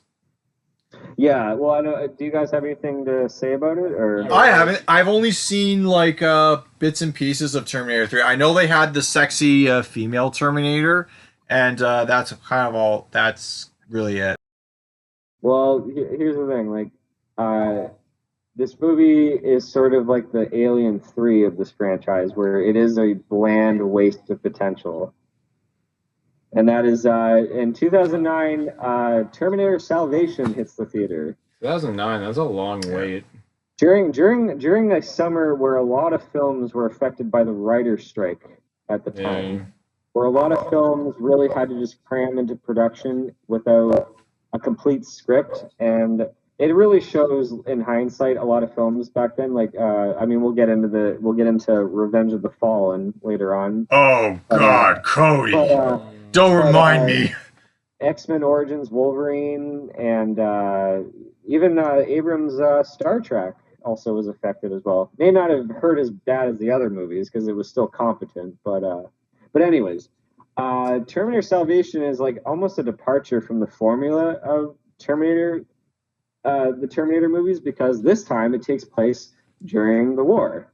Yeah. And I find that an interesting premise. It's just the problem is that well, first of all, it doesn't tie into the originals at all, which is, I thought, what was going to happen at the end, because the whole mission of the movie is John Connor, played by Christian Bale. Are you a professional or not? Yeah. You want me to go rip your fucking lights down in the middle of the city? Then why the fuck are you walking right through? Like this in the background. What the fuck is it with you? Give me a fucking answer! Fuck sake, man, you're amateur. That's the best part of this movie, and it's not even the best part of the movie. The bailout. Oh my god. No, sorry. So John Connor, played by Christian Bale, is trying to track down Kyle Reese because he has a bit of information on what to do, and yeah, this movie feels like it's such a dull experience, and it feels rushed and it's kind of dated now, and it almost. It feels, you know what it feels like? It feels like a very desaturated Transformers movie. Well, yeah, because there's literally a giant Terminator robot, like, that powers over everything. Transformers, I'm going to talk about this in part 2, because Transformers is the next franchise I'm tackling, but Transformers kind of set the tone for dumb, mindless action films for the rest of the decade. Yeah, sadly, yeah. Sadly, yeah. Yeah, no, that's a good point. We're going to get to that. But I saw Terminator Salvation in the theater because I felt like, oh, hey, the Terminator franchise is coming back. And I was such a huge fan of the Terminator movies. Like, actually, Terminator 2 was the first Terminator movie I watched. Oh, yeah? Oh, yeah, so You lucky soul. I looked at the original Terminator as almost like a prequel as a kid, but even though it's not, so, because I saw that afterwards. But, oh, okay. yeah, well, no, because I don't look at it that way. It's just a funny way I look at it because, yeah, I went from 2 to 1 to 3. But I felt, hey, it's cool that the Terminator movies are coming back, and, like, it'd be cool to see one up on the big screen. The biggest problem with it is PG-13. Really? So it feels very bloodless and very lame, and it's just, yeah, again, it's just that bland action that was really prevalent a lot in the early, or I should say late 2000s. Yeah. And a moment that had me finally at the edge of my seat when I thought Arnold was going to come back on the screen, it ended up just being a fucking, like, video game cutscene looking Arnold. Yeah. Like bad CGI? Well, yeah, because he didn't come back. Yeah. To, like, put a digital render. It was Cody. Yeah. Arnold was busy being the governor, so he couldn't come back as the Terminator. Yeah, that's true. After his term was up, the first movie that he came back was The Expendables a year later in 2010. He was actually still technically governor when they were shooting that movie. His term wrapped up. He had a bigger part in the Expendables sequel, hence that's why he came back for it. But I think his big comeback was a movie called The Last Stand, where he defends a little town from thugs. Oh yeah. I saw that movie. Yeah, Johnny Knoxville. Yeah. The whole movie, he's just winking. I'm old. It's like we get it. Hey, shut up. Yeah. Get used to that soon. I don't know if you guys. I mean, there's really not much to say about Terminator Salvation other It's than such a blip. You can literally skip it. Right. As all the other sequels in comparison, it at least has one where they try to like do something new. So I will give it that. Okay, yeah, I can see what you mean. I never understood why the apocalypse looks so bright. Like there was a sun coming through the clouds all the time. Like it looked too like, yeah, it didn't have the same like grim tone of the originals like the first two. Maybe it's fought at night, but I always assumed it was always a permanent darkness because the mushroom clouds that erupted throughout the planet. That just crippled the atmosphere and caused everything. Similar to what happened in the Matrix with the human machine. Yeah, like the sunlight is just permanently blocked by this giant cloud. Yeah. That's what I thought. But in Terminator Salvation, everything just looks like a desert. Speaking of apocalypse, Cody, you didn't talk about one of the most haunting scenes I've ever seen in a movie. In Judgment Day, I'm sorry we keep going back to this, but in Judgment Day, there's a scene where Sarah Connor has this dream or nightmare where a nuclear bomb goes off and it melts like human beings like in her peripheral vision. It's so horrifying. Burst. Yeah. Well, that movie is so fucking. That's like one out of many scenes in that movie that is just too fucking intense. Yeah. Like it's funny. I think I mentioned in a podcast another time. Did I mention that like my mom worked at this video store called Top Gun Video? Yes, you did. Yeah, you mentioned that. Yeah, and then later on, after she had me, and then she'd take me there until it went out of business. There was a cutout promotional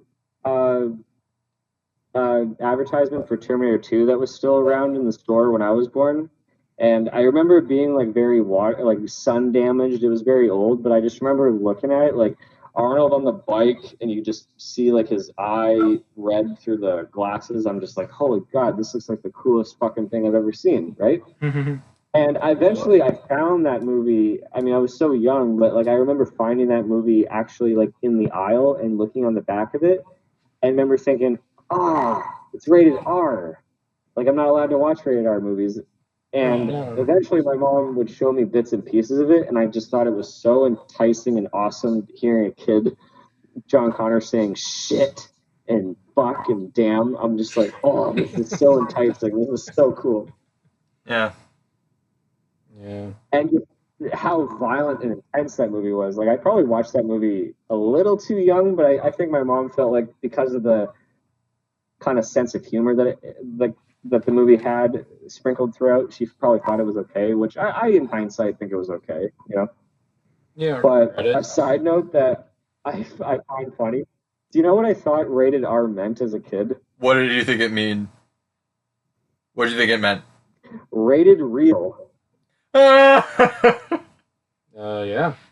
I thought it meant rated real, as in like real. It's too intense. It's too real. I can't watch it. It's so I didn't know it meant restricted. But anyways, I'm getting so far off topic. But okay. So okay. Here's where I'm about to fucking get so frustrated again. Here we go. Because moving on with this Terminator franchise. So moving on with this Terminator franchise. In the, I believe, fall of 2014, there was 1 week where I felt like, hey, it feels like my birthday for some reason, because it just, that whole week, just new movie trailers were getting dropped like one after the other and just getting me excited for the summer of, or I should say the year of 2015. So at first it was Jurassic World, oh my god, cool! I love Jurassic Park. That was my childhood. I'm excited.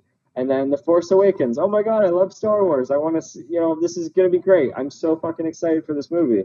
And then a fucking trailer drops for Terminator Genesis. And the minute Sarah Connor came on screen and said, "Come with me if you want to live," I said, "Fuck this, I'm out." Why? I knew from trailer one that this was going to be a piece of shit film, and I was right. Yeah. So we flash forward to 2015 with Terminator Genesis,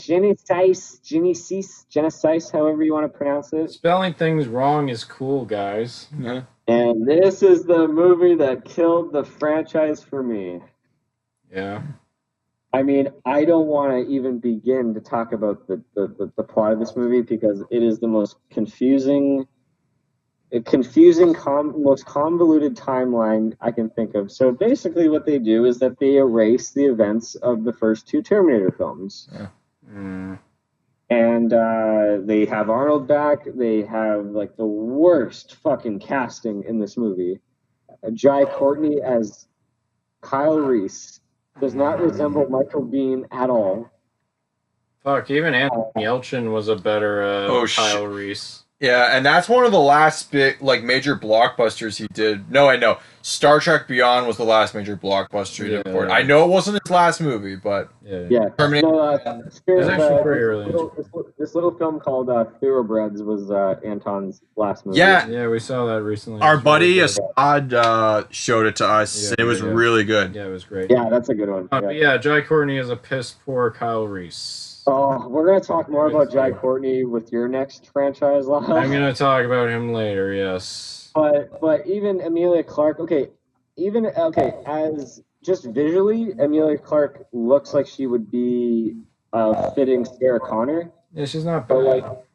But when you see her act in this movie, I'm sorry, Game of Thrones fans, she's great in the show, but she's fucking awful in this movie. Yeah. And I liked her in Solo, not to get too off topic. I thought she was good in Solo. I forgot she was in Solo. Yeah, she's kind of forgettable. Anyways. I forgot she was in that. Oh my god. I feel like Terminator Genesis almost takes the Back to the Future Part 2 route of inserting themselves in the most iconic parts of the last few movies and like Avengers Endgame. Yeah, that's it. And playing around with it. But yeah, in the case of both Endgame and Back to the Future Part 2, where those were fun and they didn't you can understand the rules of the time line in that. This movie, it glosses over things that they should have answered. Like, who sends the Terminator back to the 50s when Sarah was little? Right. That is completely glossed over, and that should be answered. But no, I honestly, I can't even talk about this movie. It has an even worse sense of humor than Terminator 3. And it almost comes off so cynical. There's just this very cynical vibe to it where it's we're doing a Terminator film and it's we're very action packed and we're very serious, but we're also so silly at the same time. We're going to do what we want. It just has a very bad tone to it. Yeah, no, I know. It's awkward. And then sometimes they want to make Arnold funny. Which they're again with Terminator 3, and I'll talk about it more. Yeah, but it's a little bit more forced in this. Is that Arnold, honestly, no disrespect to Arnold, but I don't mind him in these sequels sometimes. He's a likable, charismatic guy, and he knows how to... He is the franchise, essentially. Exactly, yeah. So, yeah, when I saw this fucking movie in theaters in 3D, I was so mad with this movie that I actually stomped on my 3D glasses. You stomped on your 3D glasses? Wow. I was in the parking lot after this movie, and I literally stomped on this movie. And I went, guys, did you fucking hate this movie as much as I did? Because I can't even... It's ruined. I'm this fucking franchise has been... It's destroyed. Yeah. Now they destroyed it. Where leaving the franchise off on Terminator Salvation was okay, whatever note. It doesn't hurt, whatever. But Terminator Genesis ruined it. But then, They The kept rights- going. But then Terminator in 2019, the rights for the Terminator franchise get sent back to James Cameron, and because of how misguided this franchise has been, that still didn't excite me for the next movie, which was Terminator Dark Fate. Oh, I have heard nothing but bad about this movie. Well, I have not seen. Well, I think James Cameron, I'm like, did you? I want to say to him, did you take a few notes from Alien 3? Because you literally do the exact same thing that Alien 3 does by killing off the main character at the beginning of the film. Because basically, what the Terminator Dark Fate, it did what the recent Halloween movie did, where this is a direct sequel to the original. Okay. Or in this case, it's a direct sequel to Terminator 2. So everything after that doesn't matter, right? They fucking kill off. Despite some pretty good de-aging effects of Sarah Connor and John Connor at the beginning, they kill off John Connor right away, like in the opening scene. Yep. Just like The that. same way they did with Hicks and Newt, Alien 3. I'm just like, oh my god. So right away, you don't have me. Like, you don't have me, movie. What's going on? A lot of people hated that. Yeah. And to its credit, I mean, maybe it's just because Terminator Genesis, it's still sort of recent. Still, it was 2015, right? This is like 2019. This movie. It left a bad taste in my mouth. That if it wasn't for Terminator Genesis, I think Terminator Dark Fate would not hurt as much, because there are some interesting ideas in it, and yes, it is a better sequel than 3 and Genesis. Okay. But I think if you want to look at it as a sequel to the first two, it's very hyper. You know, like the guy that did Deadpool. What's his name? Tim Miller. Tim Miller. Yeah. Yeah. So I thought his name was Tim. I find his hyper kinetic action scenes a bit of a clash to the first two Terminator movies. I mean, I'm looking at it as a sequel to the first two, right? And it doesn't really gel well with the other two in comparison. There's a lot of interesting ideas that are explored in it, like of Sarah Connor being sort of like a distant character from all this stuff, and like there's Arnold's in it as like a Terminator named Carl, who just wants to live his life married and has kids and all that. It's kind of bizarre, but I found that kind of interesting. Okay. But the character that actually was a little bit of the saving grace, no pun intended, is the character Grace, Oh my God. played by Mackenzie Davis. That was not an unintentional pun. I know.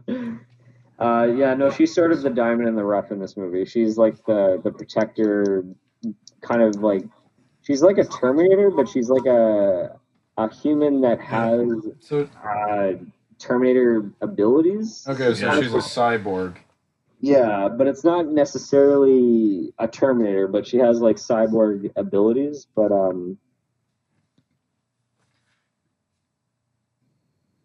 Yeah. But yeah, again, this movie underperformed at the box office, and now this franchise is left on a note of like, what do we do now? You know?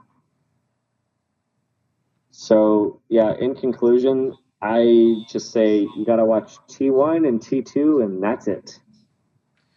It's just like Alien. James Cameron just raised the bar so high. Yeah. Like, why even bother? Even he said at the end, like after his run was done with Terminator, he's like, "That's it. Throw in the towel. Don't need to do any more. It's done. I've perfected my own creation. Now be gone with it." But they see sense and they keep going. Yeah. And I haven't seen it yet, but I was wondering if you guys have seen the Sarah Connor Chronicles show. I haven't. No. No, I've heard of it though. Yeah, I haven't seen it either, but I've talked to a few friends that are like even more bigger on the franchise, way more than I am, like the whole lore and everything. They actually say it's actually a pretty solid show. I've heard that, yeah. But yeah. Honestly, the issue is that they just keep trying to remake Terminator 2. Yep.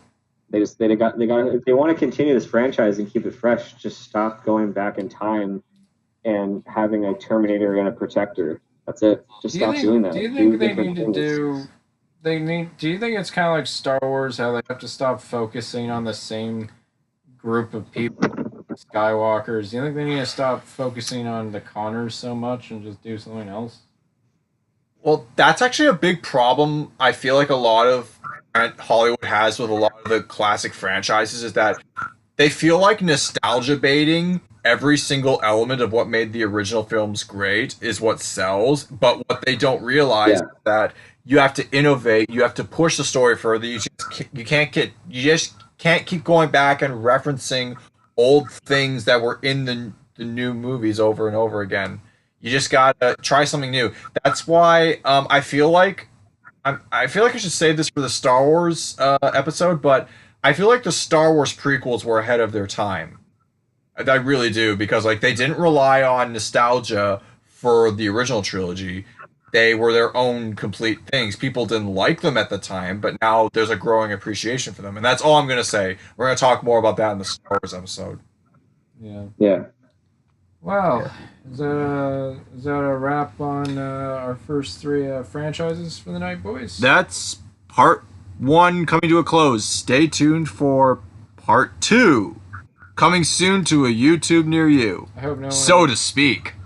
I have a feeling someone's going to make a note in the comments like, this is one thing that's going on too long. Yeah. All right. Ended before it started. Good night, America. And congrats. Joe Biden, Harris 2020.